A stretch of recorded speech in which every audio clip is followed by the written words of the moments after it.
നെടുമങ്ങാട് സത്രം ജംഗ്ഷനിലെ അമൃത ജുവലറിയിലാണ് മോഷണമുണ്ടായത്. സംഭവത്തിൽ 25 പവൻ സ്വർണവും കടയിലുണ്ടായിരുന്ന വെള്ളിയാഭരണങ്ങളും നഷ്ടപ്പെട്ടു. കഴിഞ്ഞ ദിവസം രാവിലെ 9 മണിയോടെ കടയുടമ സ്ഥാപനം തുറക്കാൻ വന്നപ്പോഴാണ് മോഷണ വിവരം അറിഞ്ഞത്. കടയുടെ ഷട്ടറിന്റെ പൂട്ട് അറുത്തുമാറ്റിയ നിലയിലായിരുന്നു. സംഭവത്തിൽ നെടുമങ്ങാട് പോലീസ് കേസെടുത്തു. മോമോടി വെച്ച 2 പേരാണ് മോഷണം നടത്തിയെന്നാണ് പ്രാഥമിക വിവരം. മോഷ്ടാക്കൾ സ്വർണവും പണവും ഇരിക്കുന്ന ലോക്കർ തുറന്നാണ് മോഷണം നടത്തിയത്.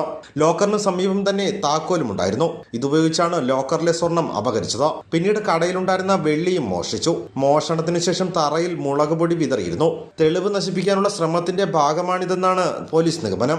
പോലീസ് സ്റ്റേഷനിൽ നിന്ന് 300 മീറ്റർ അകലെയാണ് മോഷണം നടന്നത്. KSRTC ബസ്സുകൾ കടയുടെ മുൻവശത്താണ് സ്ഥിരമായി രാത്രിയിൽ പാർക്ക് ചെയ്യുന്നത്.